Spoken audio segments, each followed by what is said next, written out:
विभीषण का अपमान ना होता तो विभीषण को राम का दर्शन ना होता। वो अपमान अच्छा है जो भगवान से मिला दे। इसलिए अपमान हो तो परेशान ना होइए, अपने आप को भगवान से जोड़ लीजिए और निकट पहुंच जाइए। ये अपमान है।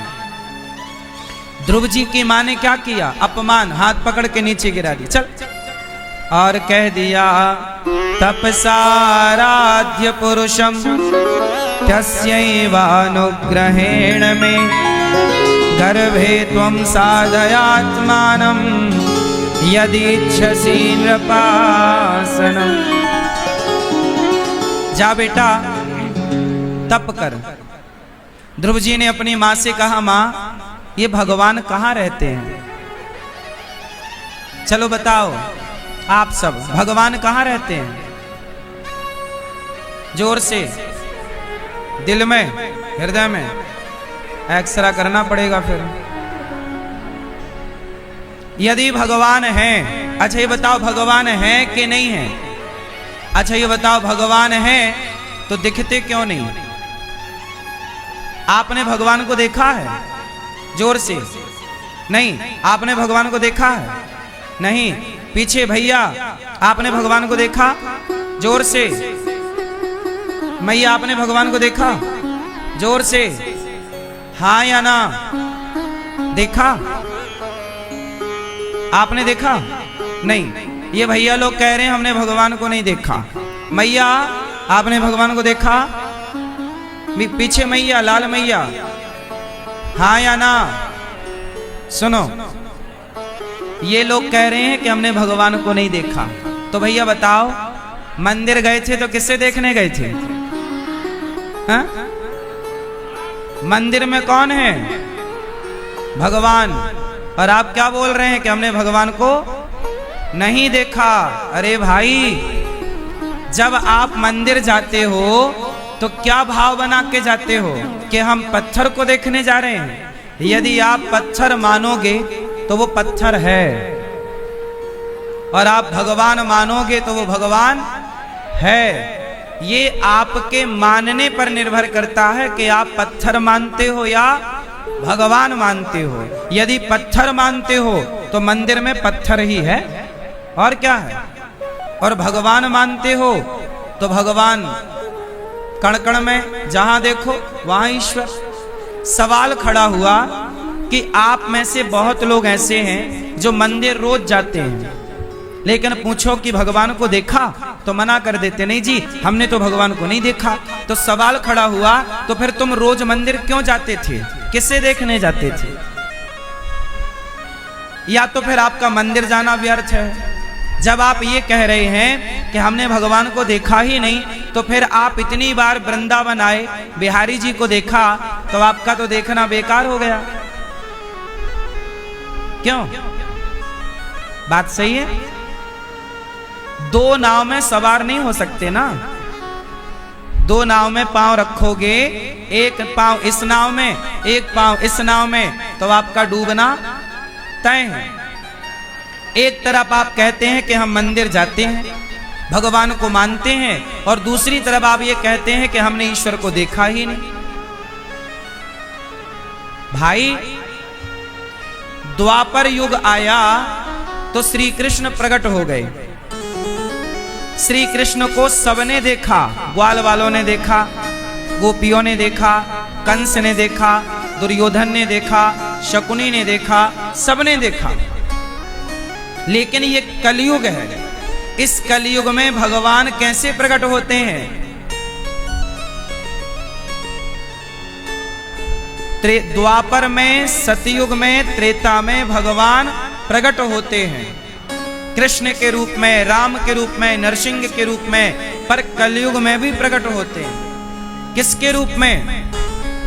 अर्चावतार। कौन सा अवतार?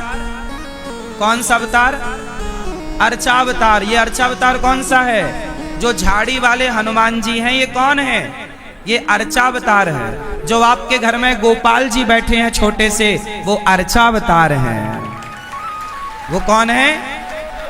उन्हीं की ना अर्चन पूजन वंदन करते हो? क्यों? तो आपके घर में जो गोपाल जी हैं, किस किस के घर में गोपाल जी हैं? तो आपके घर में जो गोपाल जी हैं वो कौन है? वो भगवान ही तो हैं। भगवान का इस कलयुग में यही अवतार है। मानो तो मैं गंगा मां हूं, ना मानो तो बहता पानी। एक राजा था, राजा बड़ा दुष्ट था, सारे नगर में डिंडोरा पिटवा दिया।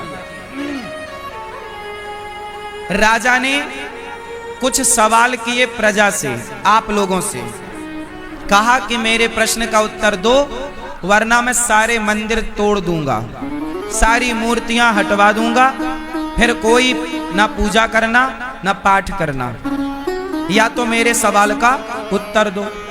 अब शांत रहो भैया, सुनो। राजा ने प्रश्न किया, राजा ने कहा प्रजा से, सुनो, तुम्हारा भगवान कहां है? पहला सवाल। दूसरा सवाल, तुम्हारा भगवान है तो दिखाई क्यों नहीं पड़ता? दूसरा सवाल। तीसरा सवाल, तुम्हारा भगवान करता क्या है? इस समय, अभी इस समय क्या कर रहा होगा तुम्हारा भगवान? और तुम्हारा भगवान किस तरफ देखता है? यदि वो ब्रजवासियों की तरफ देखता है तो दिल्ली और मुंबई वालों की तरफ नहीं देखता होगा, और दिल्ली और मुंबई वालों की तरफ देखता है तो फिर ब्रजवासियों की तरफ नहीं देखता होगा, क्योंकि हम एक समय पर एक ही तरफ तो देख सकते हैं।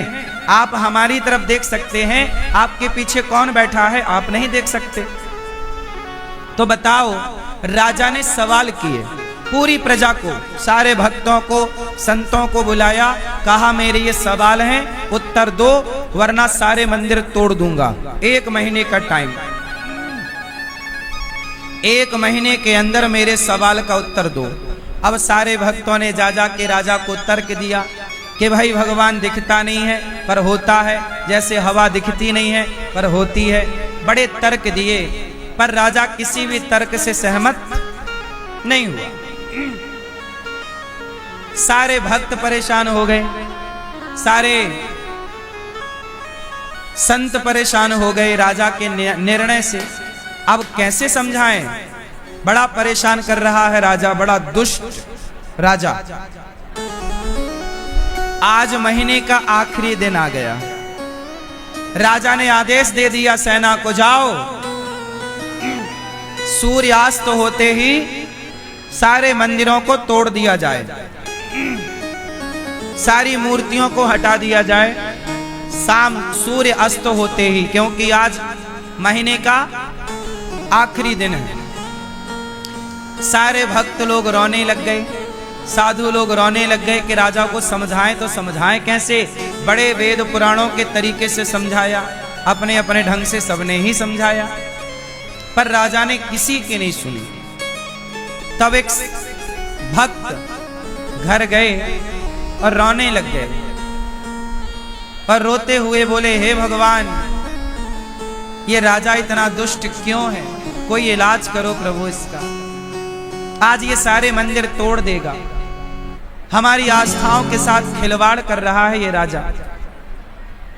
तब उस भक्त की बेटी ने देखा कि पिताजी रो रहे हैं। तब वो बेटी आई, पिताजी आप रो रहे हो, क्या हुआ?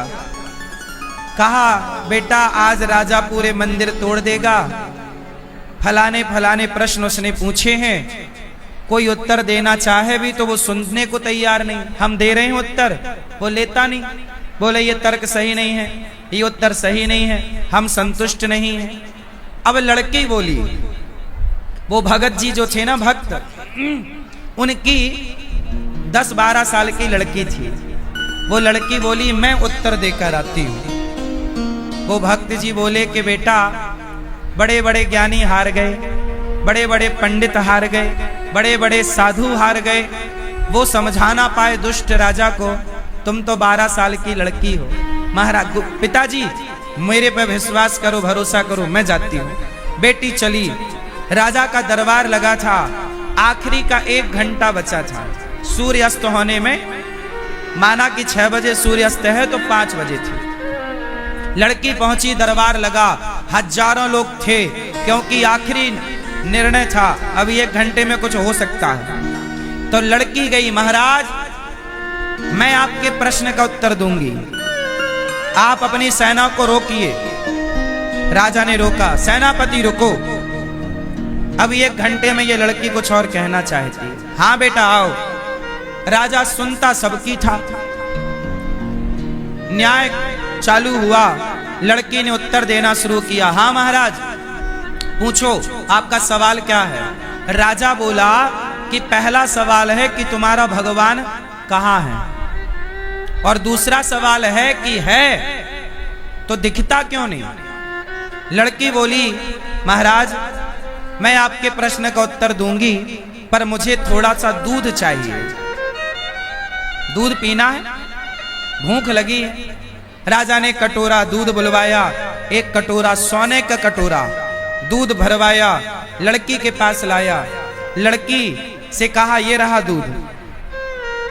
लड़की बोली, महाराज अब आप बताओ कि ये दूध के कटोरे में आपको क्या नजर आ रहा है? राजा बोला, दूध। सोने का कटोरा है और उसमें भरा है दूध। लड़की बोली, गलत।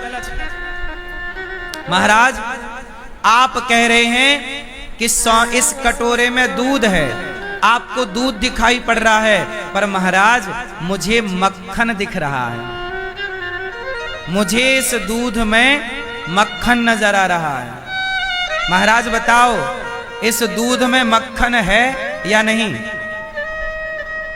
राजा बोला है। भाई दूध में मक्खन होता है कि नहीं? जोर से, जोर से। लड़की ने कहा, महाराज बताओ दूध में मक्खन है या नहीं? राजा बोला है, पर आपने कहा कि दूध है, पर मैं कहती हूं कि मक्खन है। बताओ महाराज मेरी बात गलत है कि सही है? राजा बोला सही है। भाई दूध भी है और लड़की बोली, महाराज हमें दूध से मक्खन तक जाना है तो क्या करना पड़ेगा? राजा बोला, पहले दूध को जमाओ, दही बनाओ, दही में मथानी डालो, मंथन करो, मक्खन अलग हो जाएगा, छाछ अलग हो जाएगी। लड़की बोली, महाराज जैसे दूध के कण कण में मक्खन की व्यापकता है, ऐसे सृष्टि के कण कण में भगवान की व्यापकता है।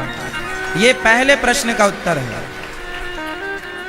जैसे दूध के कण कण में, बताओ दूध के किस कण में मक्खन नहीं है?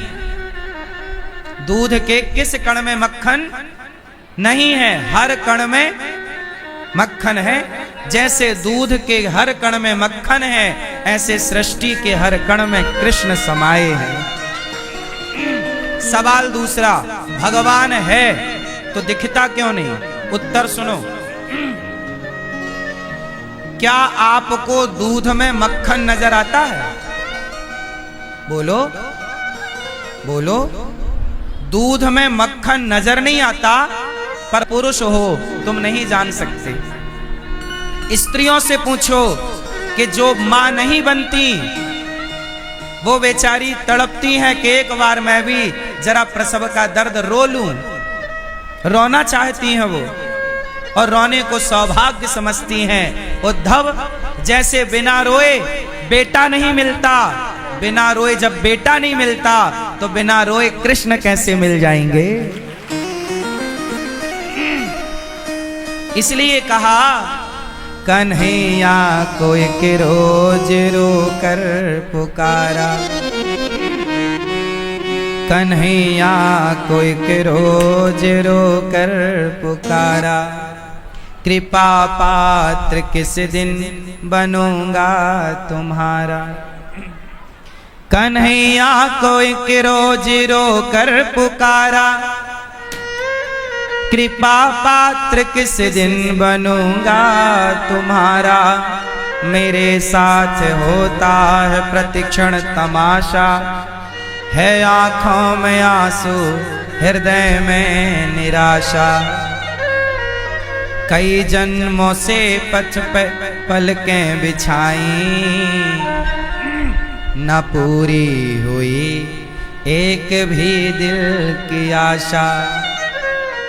सुलगती विरह की करो आग ठंडी, भटकती लहर को दिखा दो किनारा, कन्हैया को एक रोज रोकर पुकारा, कृपा पात्र किस दिन बनूंगा तुम्हारा। अच्छा एक बात बताएं, भगवान के लिए रोना ही सबसे बड़ी भक्ति है। बैठो। भगवान के लिए क्या करना? भगवान को क्या चढ़ाएं? फूल चढ़ाएं, नारियल चढ़ाएं, मिठाई चढ़ाएं, इसकी जरूरत नहीं है। क्या चढ़ाओ? क्या चढ़ाओ? नेत्रों का जल। कभी बैठो और गोविंद की याद में गोपियों की तरह रो। अरे गोपियां कौन सी पूजा करती थी कन्हैया की बताओ? जल चढ़ाती थी, तुलसी चढ़ाती थी, मिठाई चढ़ाती थी, फूलों की हार चढ़ाती थी। गोपियां तो गालियां देती थी। मधुप कितब बंधो मास प्रशांघ्रिम सपत्न्या। एक कितब, गोपियां क्या बोलती हैं? मधुप कितब बंधो। कितब बोलते हैं कपटी को। एक कपटी। गोपियां कृष्ण को क्या बोलती हैं? तू कपटी है। तू क्या है? कपटी। बोल रही हैं कपटी, पर उसी कपटी की याद में रो रही हैं। अब बताओ, कहां गोपियां फूल चढ़ाती हैं? कहां गोपियां कन्हैया की हाथ जोड़ की स्तुति करती हैं? कान पकड़वा के उठक बैठक लगवाती हैं कन्हैया से। बोलो हाँ। एक बात बताओ मेरी माँ, भगवान की भक्ति कहते किसे हैं आप लोगों के हिसाब से? आप लोग ना उलझ गए। और उलझ गए किसमें? फॉर्मेलिटी में, औपचारिकता में। भगवान को आप 56 भोग लगाते हैं, लगाओ, बुरा नहीं है। फूल चढ़ाते हैं, चढ़ाओ, बुरा नहीं है। पर भगवान ने कब कहा कि ये सब मुझे चाहिए? पत्रम पुष्पम फलम तोयम यो में भक्त्या प्रयच्छति। गीता में कहा कि मुझे पत्ता चाहिए। कौन सा? कौन सा पत्ता? तुलसी। तुम क्या तुलसी चढ़ाओगे? तुलसी तो ऑलरेडी चढ़ी है। क्यों? तुलसी तो ऑलरेडी भगवान की पत्नी है। तुम्हारे चढ़ाए चढ़ेगी क्या? वो तो ऑलरेडी चढ़ी है। क्यों भैया? 4 पहर 24 घड़ी ठाकुर पर ठाकुरानी चढ़ी। तुलसी तो ऑलरेडी चढ़ी है, तुम्हारे चढ़ाए चढ़ेगी क्या?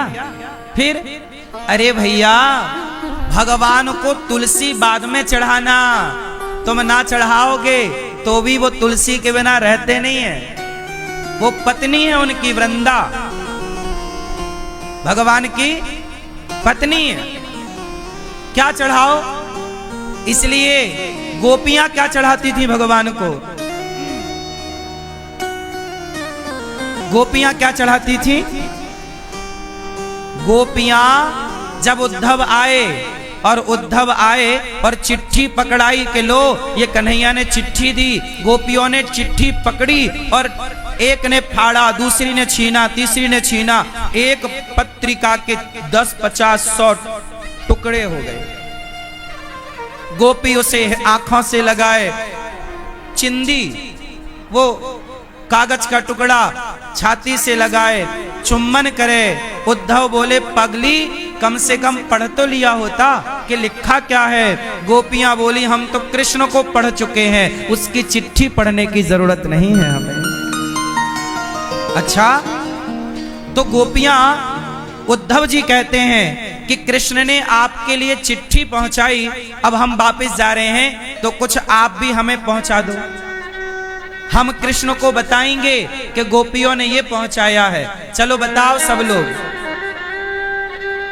ए पीली मैया, बैठो मेरी माँ। ओ लाल बहन, काहे खड़ी हो बेटा?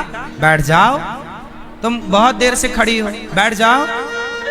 बैठो मेरी बहन, खड़े होने की जगह है तो बैठने की भी मिल जाएगी। तुम खड़ी हो घंटे भर से, बैठो। नहीं बैठोगी? सुनो, जब भगवान ने गोपियों के लिए क्या भेजा? पत्र भेजा। क्या भेजा? पत्र। तो बताओ गोपियों ने उद्धव के साथ क्या भेजा था? क्या भेजा था?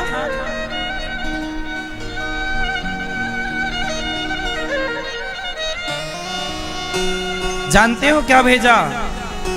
भगवान श्री कृष्ण ने पत्र भेजा और गोपियों ने क्या भेजा? गोपियों ने कहा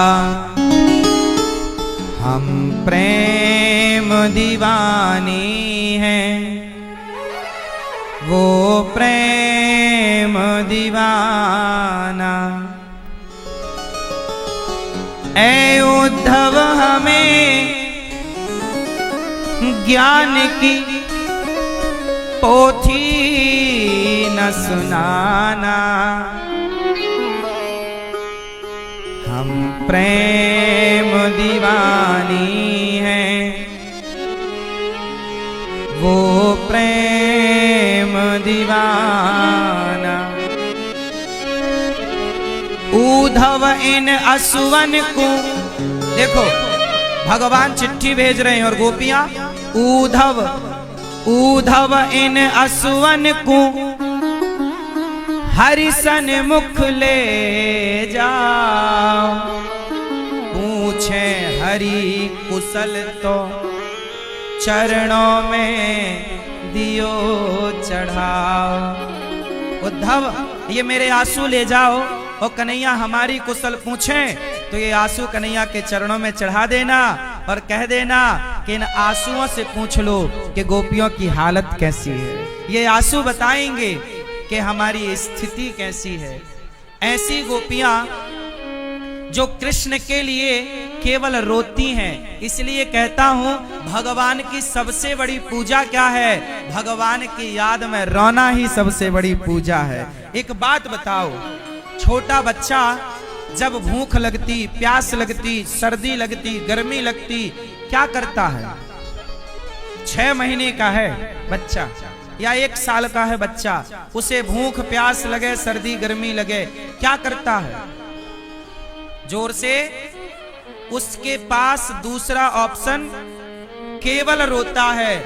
यदि बच्चा रोता है तो माँ उसके आंसुओं की भाषा समझ लेती है कि नहीं, कि मेरे बेटे को क्या चाहिए।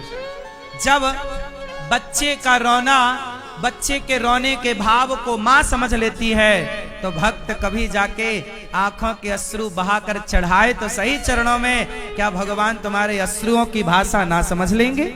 क्या हमारे कन्हैया ऐसे हैं जो आंसुओं की भाषा नहीं समझते? सच बताऊं, भगवान आंसुओं की ही भाषा समझते हैं। तुम सारी जिंदगी चढ़ाओ नारियल फूल पेड़ा मिठाई चढ़ाओ, आखिरी मिलना फिर बात करेंगे। तुम सारी जिंदगी लड्डू पेड़ा चढ़ाओ और मीराबाई क्या चढ़ाती रही? रोती रही याद में कृष्ण की। जब उसके ससुर ने अत्याचार किया तो द्वारिका चली गई मीराबाई आखिरी, और द्वारिका में रोने लग गई, द्वारिकाधीश के आगे, श्री कृष्ण के आगे। तब तक राजा बदल गया। वो भोजराज के पिता जो थे ना, ससुर राणा, उसकी हो गई मृत्यु, उसकी जगह कोई नया राजा आ गया। वो राजा को पता चला कि यहाँ मीरा नाम की कोई महिला रहा करती थी, तो राणा ने बड़ा अत्याचार किया और वो नगर छोड़ के चली गई। तो पता लगवाया कि इस समय मीरा कहाँ है, तो पता लगा कि वो इस समय द्वारिका में है। बहुत समय वृंदावन थी मीराबाई, फिर द्वारिका चली गई। तो पता लगा कि द्वारिका गई, तो राजा ने स्वयं सेना तैयार की, मंत्री तैयार किए और राजा खुद मीराबाई को लेवाने चले और मीराबाई के चरणों में हाथ विनती जोड़ी। मीराबाई, राजा ने बड़ा अपराध किया, आपकी भक्ति वो समझ नहीं पाया, हमें क्षमा करो, हम आपका खूब सम्मान करेंगे, आपके कन्हैया का मंदिर बनाएंगे, आप हमारे राज्य का त्याग ना करो, चलो। तब मीराबाई रोने लग गई, हे द्वारिकाधीश, अब तुम्हें छोड़कर भी कहीं जाना पड़ेगा क्या? हे प्रभु, अब मैं कहीं आपके बिना रह नहीं सकती, अब मत दर दर की ठोकर खवाओ कन्हैया, अब ये यात्रा पूरी करा दो।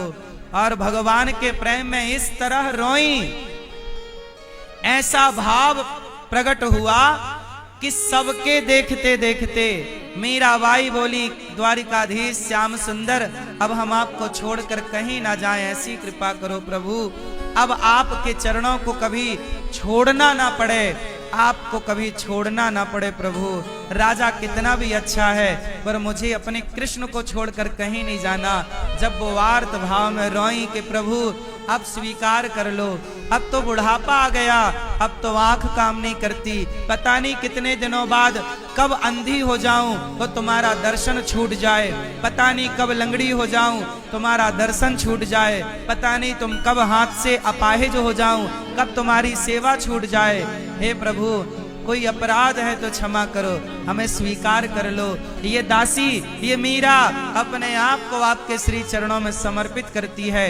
जब ये भाव प्रकट किया और रोई तो द्वारिकाधीश का मुख खुला और पूरी की पूरी मीरा सजीव द्वारिकाधीश के मुख में जाकर के, हृदय में जाकर प्रवेश कर गई।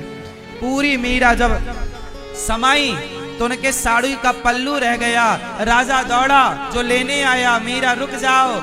वो साड़ी का पल्लू खींचने लगा, साड़ी का पल्लू बाहर आ गया और मीरा द्वारिकाधीश के भीतर चली गई। आज कहीं मीराबाई की समाधि नहीं है, क्योंकि मीरा भगवान के भीतर चली गई। क्यों? फूल चढ़ा के गई क्या? नारियल चढ़ा के गई क्या? मेरी माँ, भगवान को आंसू चढ़ाओ, भगवान की याद में रो।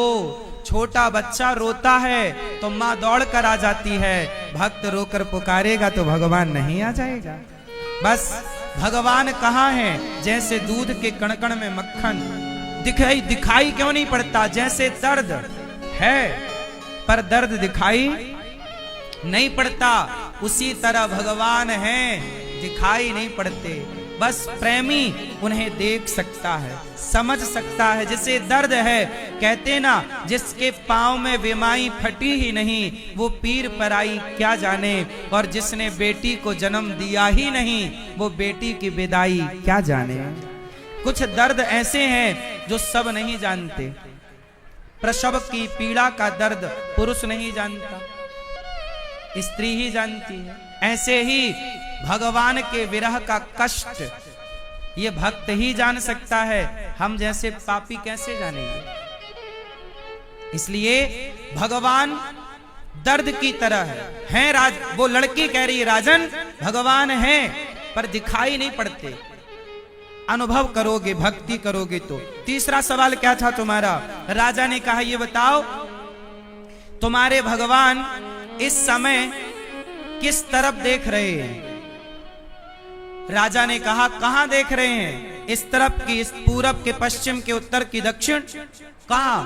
तब लड़की बोली, महाराज एक दीपक बुलवाओ। दीपक जलवाया। राजा से कहा, बताओ ये दीपक किस ओर देख रहा है? राजा बोला, चारों ओर। मीरा वो लड़की बोली, महाराज जब दिया चारों तरफ देख सकता है तो इस दीपक में प्रकाश भरने वाला भगवान चारों ओर नहीं देख सकता? वो भगवान एक टाइम पर आपको भी देख लेता है, मुझे भी देख लेता है। चींटी पांव में घुंघरू बांधकर चले तो साहिब के कानों में पहुंच जाती है आवाज। इतना अणोर अणियान, महतो महियान, छोटा से छोटा, बड़ा सा बड़ा, ये भगवान की भगवत्ता है। और सुनो सवाल चौथा, ये बताओ तुम्हारे भगवान करते क्या हैं? चलो ये सवाल आप लोग ही बताओ उत्तर। आपके भगवान क्या करते हैं? क्यों मैया? मैया ओ मेरी माँ, भगवान क्या करते हैं?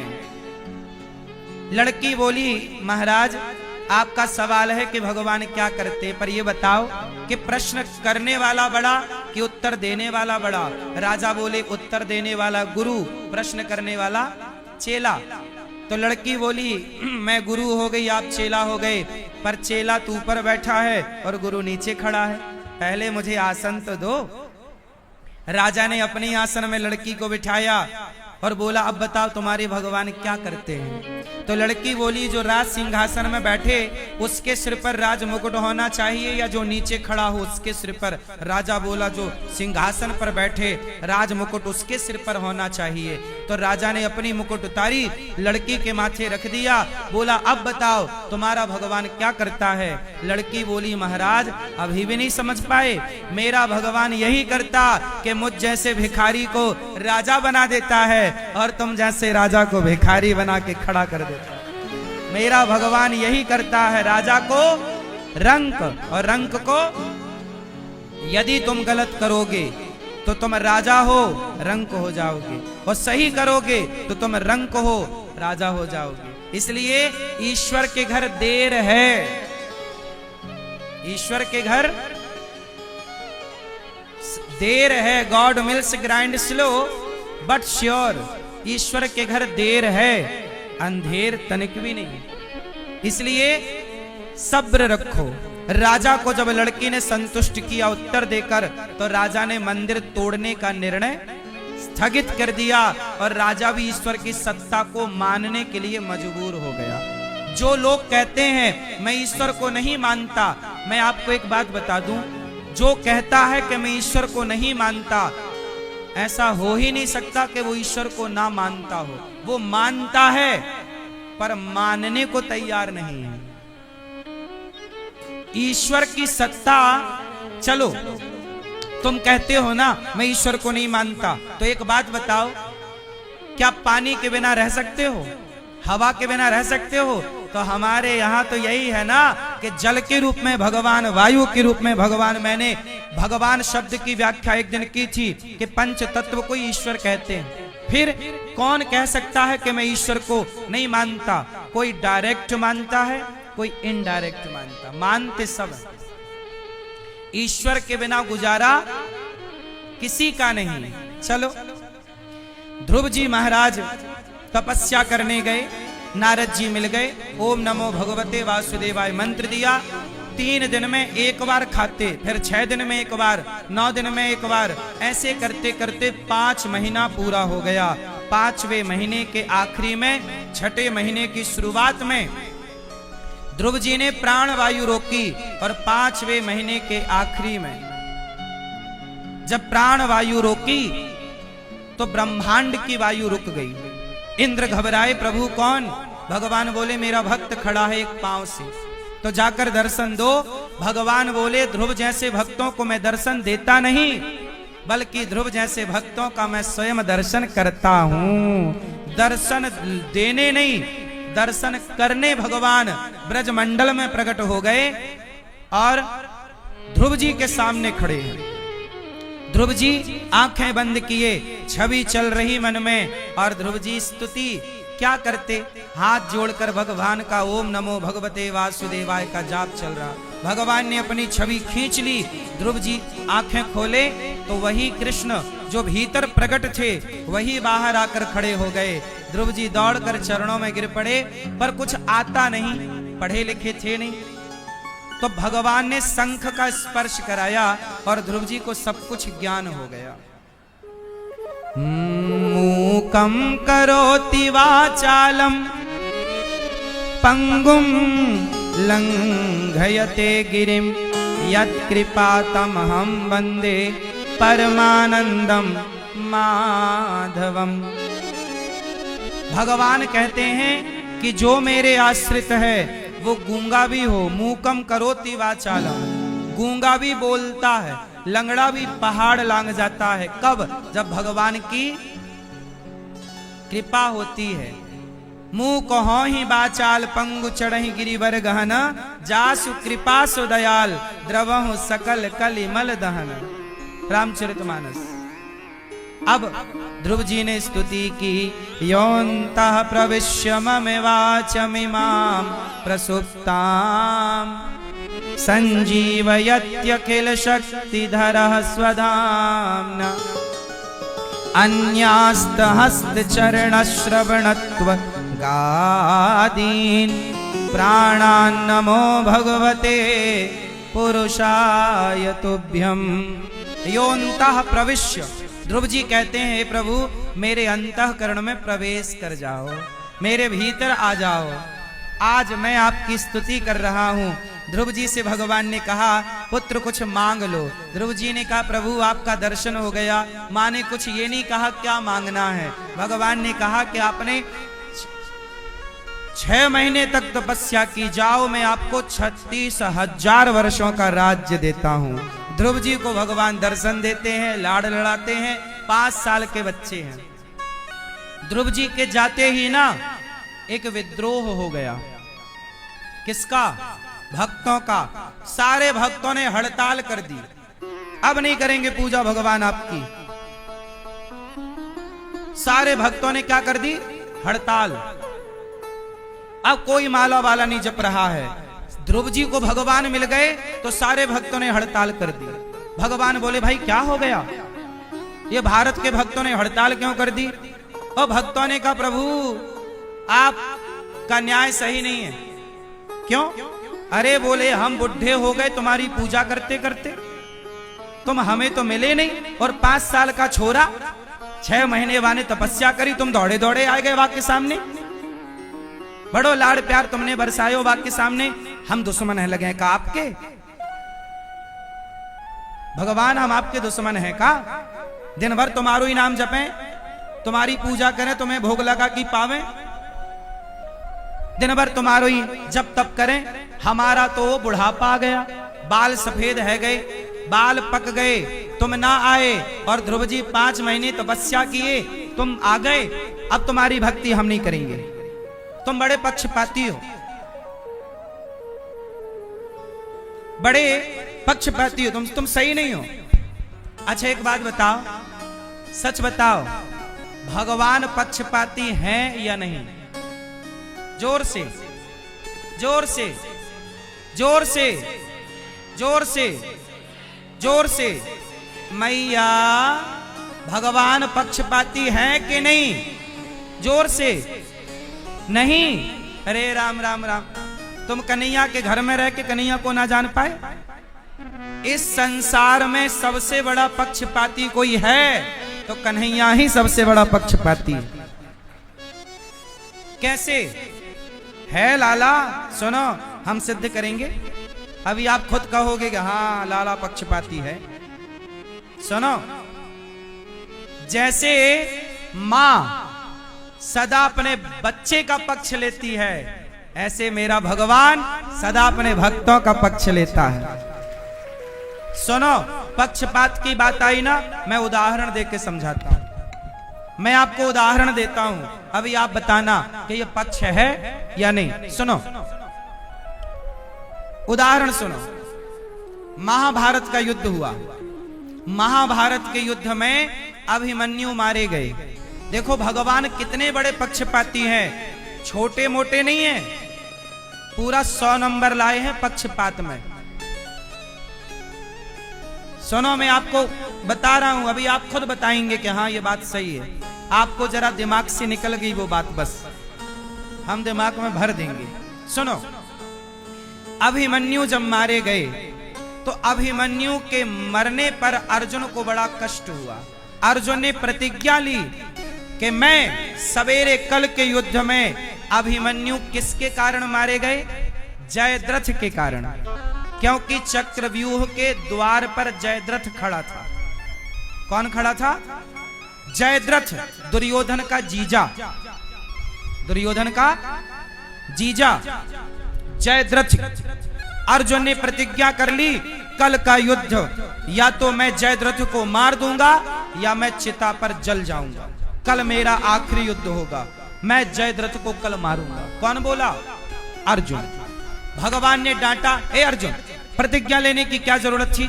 जयद्रथ को मारना सरल नहीं है। अब जयद्रथ कल का युद्ध करने ही ना आए तो तुम क्या कर लोगे? और जयद्रथ भागने की तैयारी करने लग गया। तब उसे जैसे तैसे रोका, लेकिन इतनी सिक्योरिटी दी गई, गुरु द्रोणाचार्य को सौंप दिया गया कि आप इसकी रक्षा करेंगे। युद्ध चालू हुआ, दूसरे दिन का शंखनाद हुआ, युद्ध चालू हुआ। सवेरे से दोपहर हो गई, दोपहर से शाम हो गई, पर जयद्रथ का कहीं पता ही नहीं था, क्योंकि वो सिक्योरिटी में था।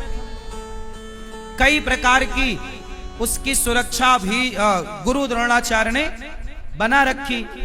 पूरा युद्ध हो गया, पर जयद्रथ कहीं नजर नहीं आया। अब तो अर्जुन का मरना तय, क्योंकि अर्जुन ने प्रतिज्ञा ली, या तो मैं जयद्रथ को मारूंगा या तो मैं चिता पर जलकर समाप्त हो जाऊंगा। लो भैया, अब केवल 1 घंटा बचा। 1 घंटे में अर्जुन जयद्रथ तक पहुंच नहीं सकते, भगवान समझ गए। तब सुनो, भगवान ने क्या किया? अब आप लोग बताओ, तब कन्हैया ने क्या किया था? तब कन्हैया ने अपनी माया से बादलों को बुलाया, सूर्य को ढकवाया, ऐसे ढकवाया जैसे सूर्य अस्त हो गया हो। ऐसा माहौल बनाया कि क्या हो गया? सूर्यास्त हो गया। सूर्यास्त हुआ तो शंखनाद हुआ, युद्ध विराम हो गया। चलो भैया, अब अर्जुन, दुर्योधन आया, चल चिता तैयार कर, मर। लकड़ी इकट्ठी की गई, दुर्योधन खड़ा हंस रहा है, अर्जुन चिता की ओर बढ़ रहे।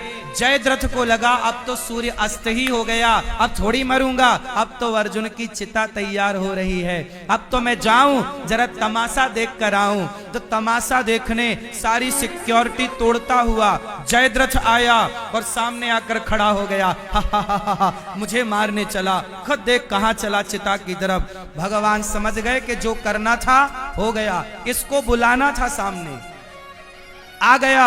तुरंत भगवान ने माया से कहा, माया देवी हट जाओ, हो गया काम, हटो। तुरंत भगवान ने अर्जुन को कहा, अर्जुन अभी सूर्य अस्त नहीं हुआ, इन्हें भ्रांति हुई है, गलतफहमी हुई है। अभी देखो सूर्य अस्त होने में कुछ पल बाकी है, कुछ समय बाकी है। उठाओ गांडीव, ये रहा गांडीव, ये रहा जयद्रथ। पर याद रहे अर्जुन, जयद्रथ का सिर जो काटेगा वो मर जाएगा, ये भी एक शर्त थी। पर इसका बाप बैठा है फलानी जगह, इसका सिर काटकर इसके बाप के गोद में जाके डालो, तब बाप बेटे दोनों मरेंगे।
डीजे बाजी आवाज सभी सभी नचे ताता थैया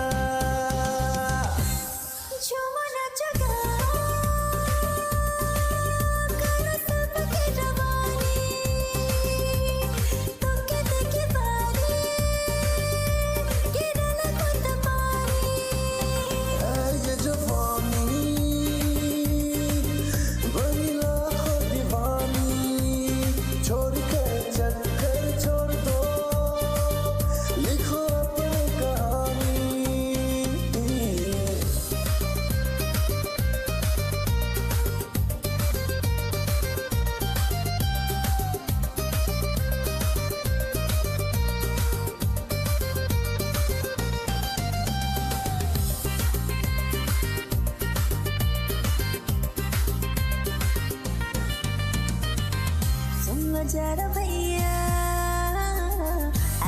₹500